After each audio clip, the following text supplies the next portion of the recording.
Time now for Rocky Jordan.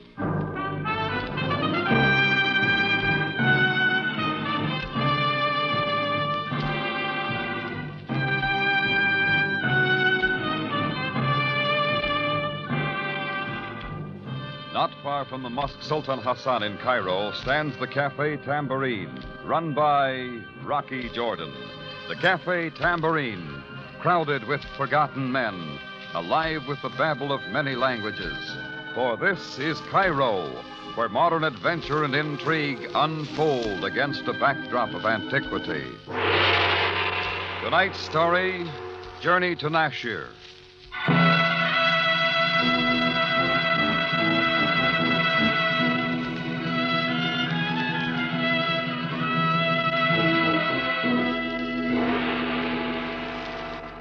A lot of people around Cairo disapprove of a place like my Cafe Tambourine. It's their privilege.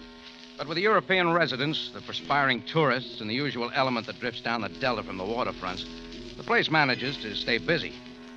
Me, I just try to satisfy the customers and keep my nose out of trouble. But then you never know. Anyhow, it was strictly business the hot afternoon I went down to the Laredo Company on Sharia Akin. They were Spanish importers and wholesalers of bottled goods. Kind of new to Cairo. My stock at the Tambourine was getting low, and one of their brassy salesmen had been beating his chops daily for my trade, so I decided to give him a whirl. Mr. Laredo himself took me in tow. He was a smooth-talking, well-dressed man with olive skin, a waxed mustache, and a high-powered spiel.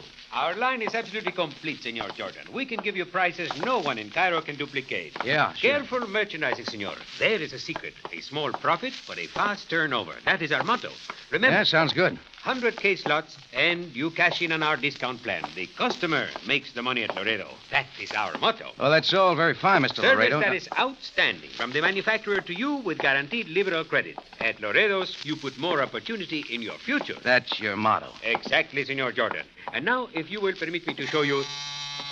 that is for me. The telephone, possibly. If you will... Take your time. Just have a chair. Excuse me, senor. I will be right back.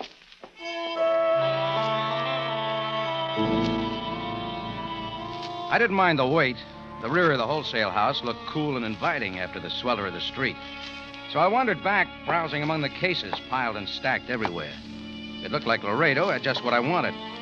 I strolled around through the narrow aisles, letting my eyes become accustomed to the shadows, and I suddenly made out a stack of cases that loomed up like a long-lost friend.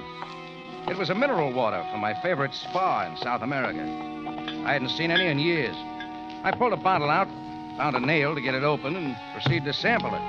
Just as I raised the bottle to my lips, Laredo showed, and he came charging down the aisle like a bull seeing red. Senor Jordan, no. That is not for sale, senor. Do not drink it. It was too late. I spit most of it out, but swallowed enough to take the roof off the top of my head. For a moment, I was stunned. Then I was confused, and it seemed like 1,000 little flames began to lick my inside. When I fell back against the cases, I was suddenly aware that Laredo was standing rigid, kind of dumb and sad expression on his face. Que lástima. Don't stand there. I to warn you, senor. Give me some water, you stupid fool. Hurry up. I am afraid, Senor Jordan, there is nothing I can do now. I tried to scream at him, but didn't quite make it. I doubled up in pain, and the next thing I knew, I was groveling at Laredo's feet. It got dark then, and the rest was like a nightmare. First, I was tossed in the sea, and again by a howling wind. There were times when I was conscious of a strange odor. It was overpowering and hung like a dead weight. Then the sea and the wind and the odor got all mixed up, spinning me off into nowhere.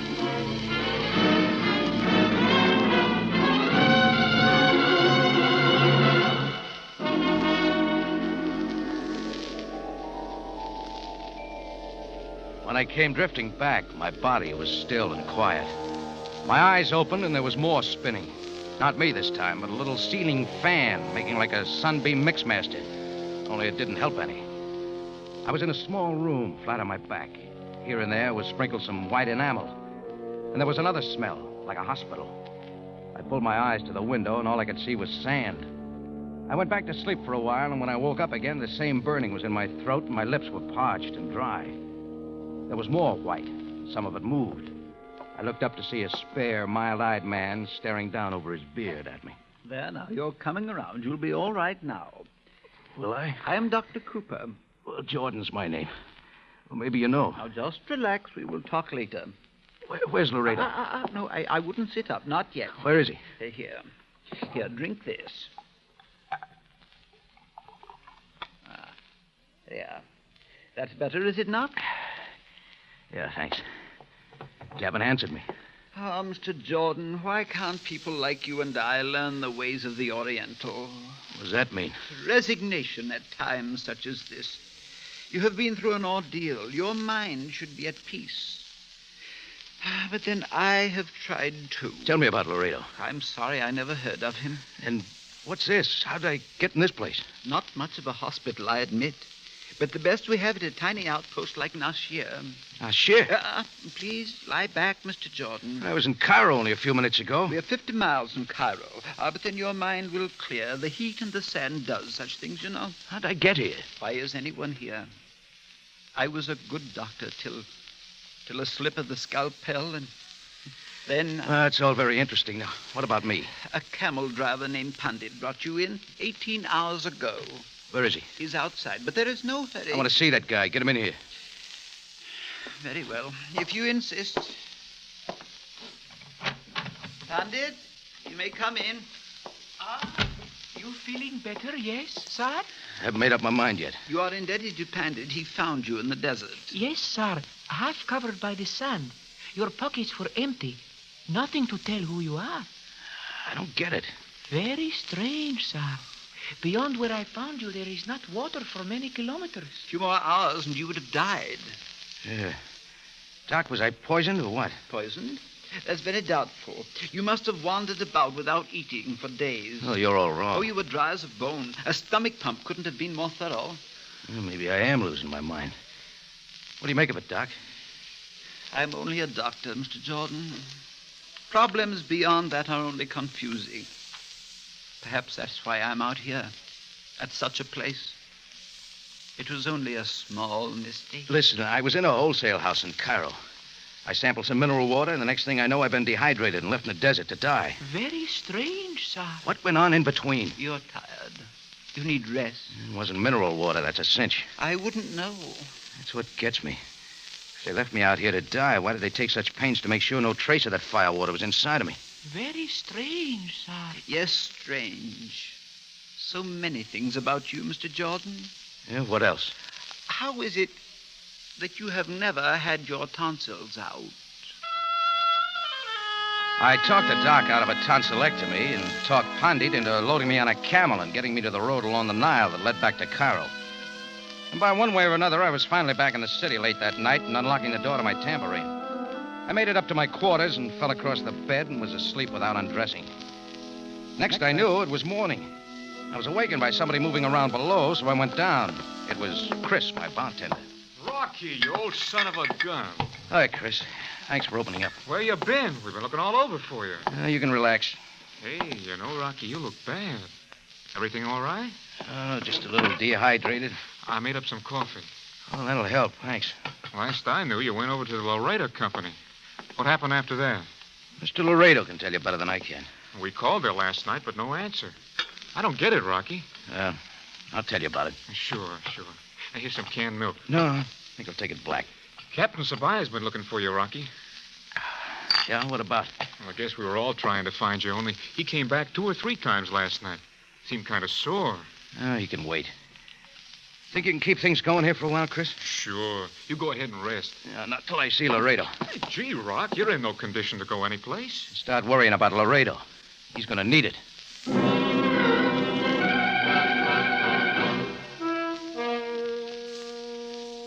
I grabbed a taxi a couple of blocks down, and 20 minutes later, I was at the Laredo Company. The front door was open, but nobody was around. Upstairs, I found Laredo's office. It was locked, but a couple of shoves snapped it open, and I was inside. It was empty, too. So I tried the next best thing and started rifling through the papers on top of the desk. There were some names on an appointment pad. I was looking them over when footsteps behind wheeled me around. A girl was standing in the doorway. She was dark and pretty and frightened. I couldn't tell if she was more scared of me or the gun she was holding. If you're looking for money, you will not find it there. I'll trade it for something else, lady. What do you want? Laredo? He's not here. Stay where you are. I Sure I will. No! Hey, this gun isn't even loaded. I know. Okay. Anything but that. Now, come on, take it easy. Here, sit down. Nobody's going to hurt you. Please, Mr. Jordan. Buy some from some other wholesaler. Forget about us. What are you getting at? Do not ask questions. For my sake. All I want from here is Laredo. He left on the evening train for Algiers. When's he coming back? I am unable to say. It is a business trip. That is all I know. Just how do you tie in with this layout? I am Rosa Sorno, Mr. Laredo's assistant.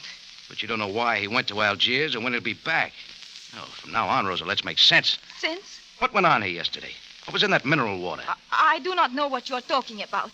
Only you're plenty scared about something, and you come in here with a gun. You were searching through my desk. I did not know who you were. Oh, cut it, Rosie. You already called me by name. Oh, Now, quit stalling.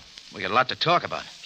please, Mr. Jordan. If you will go back to the tambourine and forget about this for just 2 days even. Who dumped me out in the desert? Laredo? What difference does it make?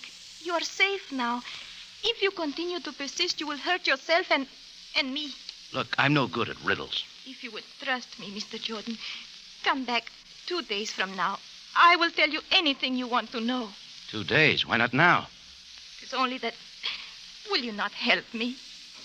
It's got to be the other way around. Oh, but you do not understand. You do not know what it is like. Please go away. No, not till you and I have a look. Come along, Rosa. I took her with me downstairs and into the back. Just as I expected, every case of the mineral water was gone. Rosa wouldn't tell me why or anything else. Well, I couldn't see myself dragging a pretty girl with me around the streets of Cairo, so I left her there, standing alone in the big warehouse like a frightened puppy.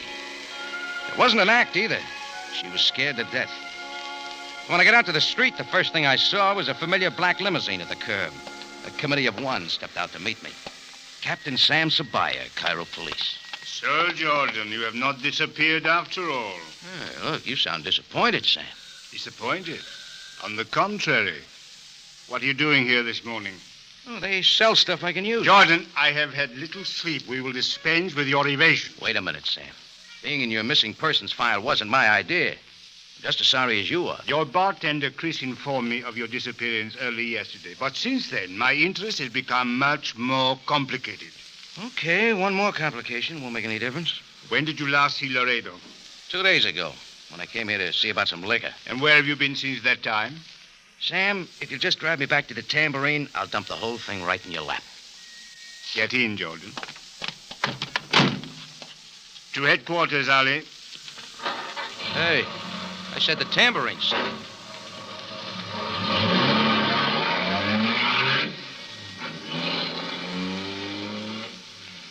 Proceed now, Jordan. What do you wish to tell me? Well, like I told you, I went to see Laredo about some liquor. I sampled some mineral water there. Only it wasn't mineral water. Before Laredo could stop me, I drank some of it. The water knocked you out? Oh, don't bother to turn around. The stuff's gone now. All 100 cases. Naturally. Proceed, Jordan. The next thing I knew, I woke up yesterday afternoon in a hospital in Nashier with an empty stomach and a lot of sunburn. A camel driver picked me up out of the desert. Is that all? If you don't believe me, check with Dr. Cooper at Nashier. I intend to. While you're about it, you might talk to... Rosa Sarno? I've talked with her at great length. She tell you Laredo left for Algiers? She did. Jordan, is it possible you are trying to protect her? From what, Sam? The only thing I want to do is get my hands on Laredo. I fear that will not be possible. Oh, why? Laredo has been murdered, stabbed and thrown beneath the wheels of an oncoming train.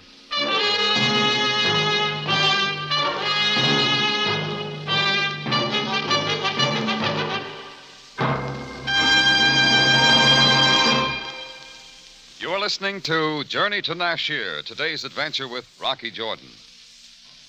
Lux leaves you laughing. Yes, America's favorite dramatic show, Lux Radio Theater, bows off the air for the summer with one of Screenland's funniest comedies. Cary Grant and Betsy Drake re-tickle America with their original roles in Every Girl Should Be Married. Don't miss this fine screen comedy adapted for radio. You have a date with fun this Monday, tomorrow night at 6 over CBS. Because that's the night Lux leaves you laughing.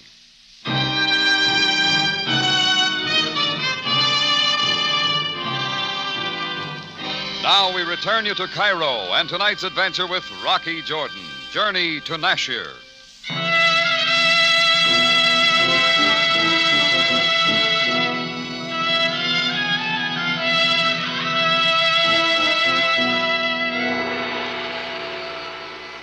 Well, down at headquarters, I repeated my story to Sabaaya while he looked at me like a kid that had just robbed the jam shelf.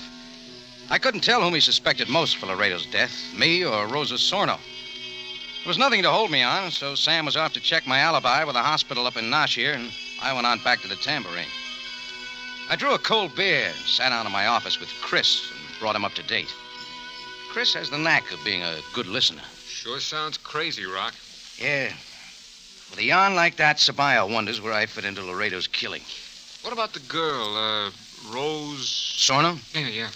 Well, I got a hunch she's all right. But she's tied in somehow, and she's plenty scared. Well, 100 cases of mineral water don't disappear into thin air. And they were careful enough not to leave any trace of it, not even in my stomach, before they dumped me in the desert. Now, Chris, we'd be wasting our time. Yeah, it's a cinch whoever got you knocked out took care of Laredo. Maybe. Funny thing, just before I passed out, Yeah, Rock? there was a strange odor. I can almost smell it now. All I can smell is Cairo. Somehow it reminds me when I was a kid. Perfume, maybe. No, I don't know. What now, Rocky? Maybe by now Rosa's ready to talk.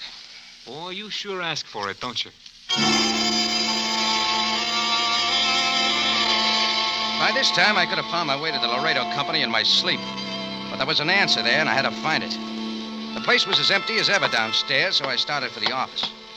As I walked up the steps, Rosa was talking to a guy standing in the doorway. He was big, like an ex-wrestler, and his face was red. When they saw me, they suddenly stopped. And there was an awkward silence. I broke it. Oh, don't let me interrupt. Oh, Mr. Jordan, this is Nick Conolos. Nice knowing you. Why? Nick, please. Goodbye, Rosa. When it ain't so crowded, we'll talk some more. Well, looks like I walked in at the wrong time. I told you not to come here. Friendly guy, Nick. Your boyfriend? Why, no. He used to work here. He thinks we owe him back pay, that is all. Sure. Rocky, if you would only leave me alone. Wait a minute. Smell something in here again. It's Platine, if that interests you. No, not the perfume. Something else. Just trying to connect it up. Oh, please, I do not understand. Maybe with Nick Conolos. Couldn't be Laredo now, could it, Rosa? Rocky, can you not forget what happened? You are no longer involved. Sam Sabaaya doesn't think so. It is me he suspects. Should he? No, Rocky, I swear to you. But you are making it worse. Why? Make it clear, Rosa. Well, has it occurred to you that maybe I'm trying to help you? Then just go back to your cafe. I will call you 2 days from now and tell you everything, I promise. What are you doing? This list of names in the appointment book, they all show up today? Yes. They are only customers. Well, I'll take them along anyway. Very well, take them, but please go. You know, you're not playing it very smart. Get out! Why not talk a little, Rosa? Save us both some trouble. Okay. See you later. Rocky? Yeah? Nothing. How do you like a woman who pleads at you with her eyes and tells you to get out?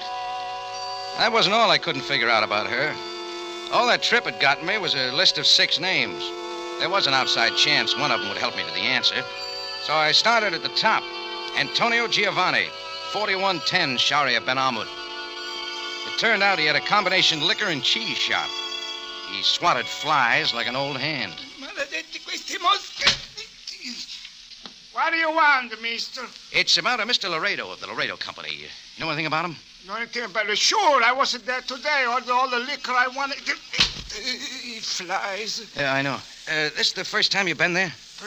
What are you, checking up on my credit? Tell him to send me a bill at the end of the month. All right, listen, forget about the liquor. Okay, so I cancel the order. Now get out and take the flies with you. Well, I scratched off the top name and went for the next. The name Aben Woodit that led to a sort of tourist catch-all counter in the Muski Bazaar. It was presided over by a real pleasant old lady with her veil down.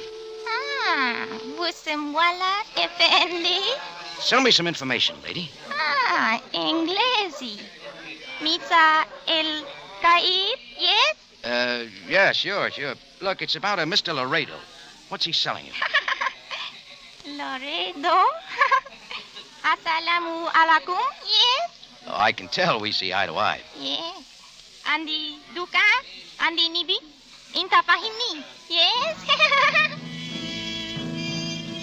After some more delightful conversation like that, I got out of the bazaar real quick. I found a street that might turn up a taxi, and just as I stepped to the curb, I felt hot wind on the back of my neck. And it wasn't from the desert.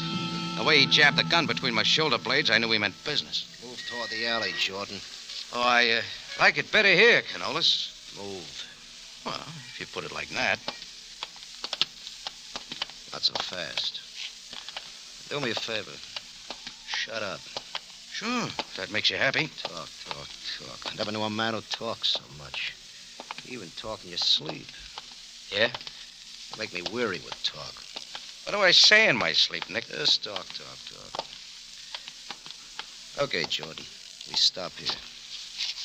You cut the cards. Shut up. Keep looking at the wall. With your hands up. Hey, my wallet's not in that pocket. Talk. Why don't you try the inside pocket? That's my idea. He stuck his hand into my inside coat pocket, and I swung around, caught him with the left of the head. I had to stay in close, but he wouldn't fight, only wrestle.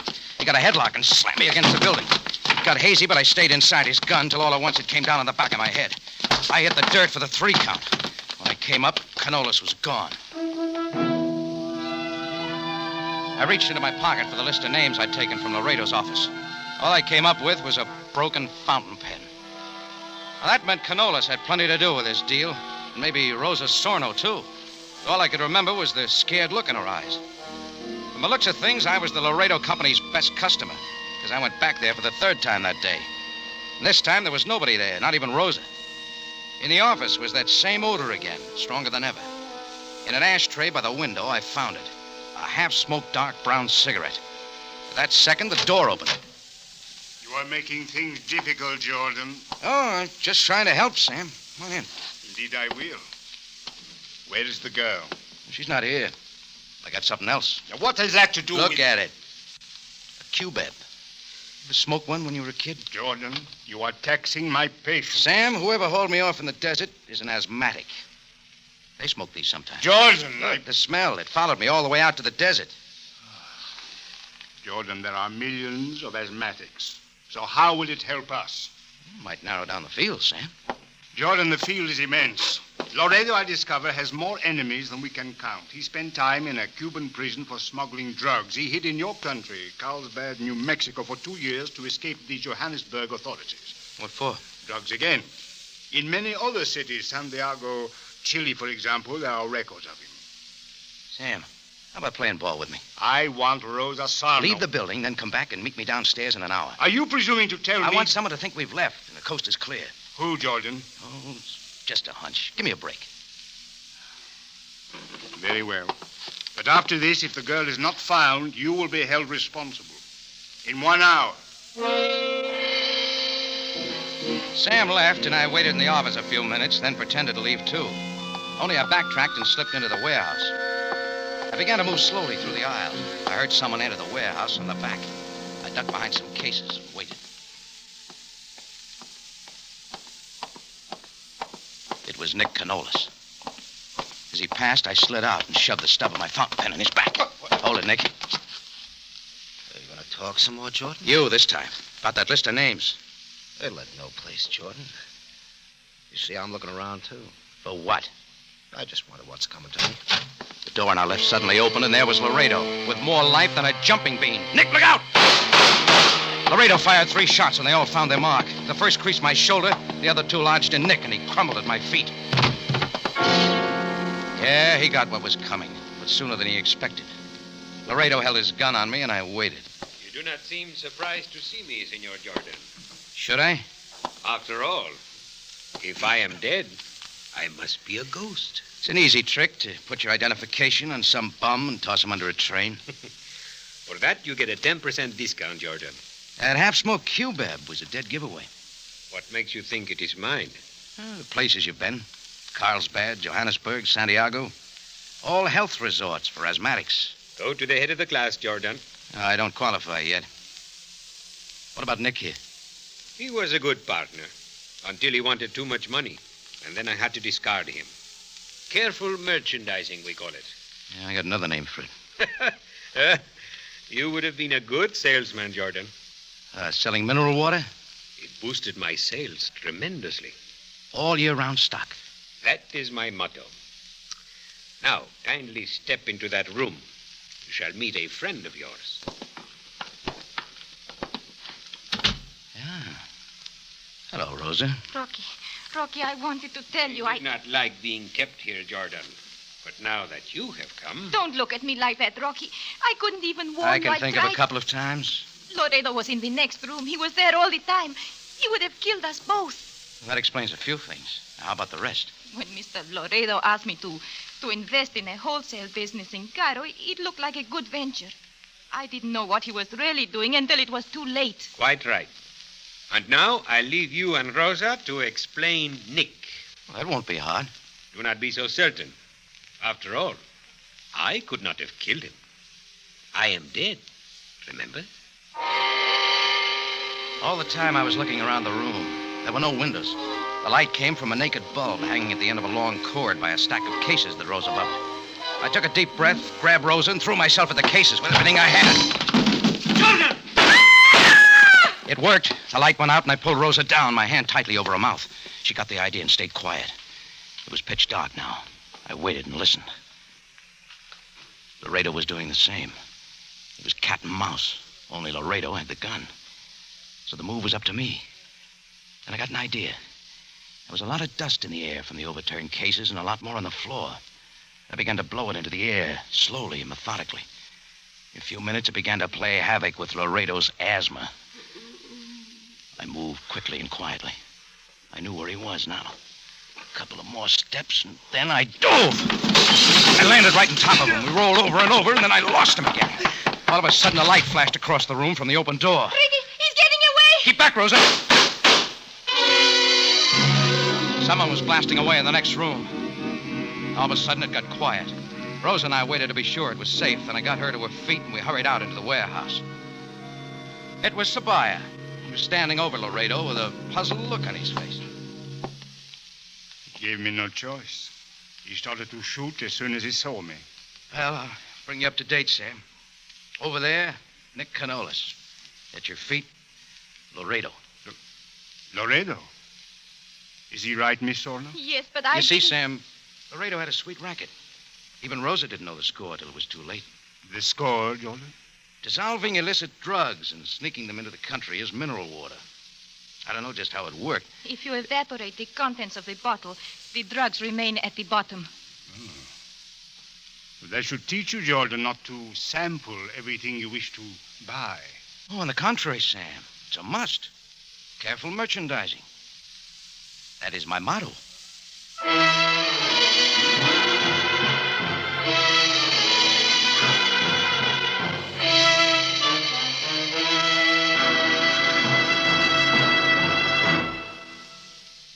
It's CBS, again at this same time next week for another story of adventure and intrigue, when we take you back to Cairo in the Cafe Tambourine, run by Rocky Jordan.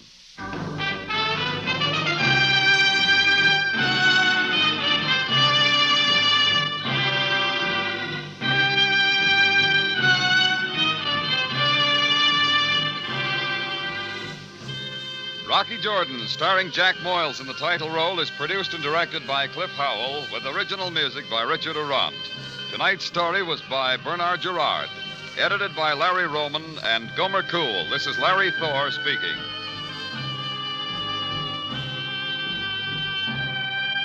This is CBS, the Columbia Broadcasting System.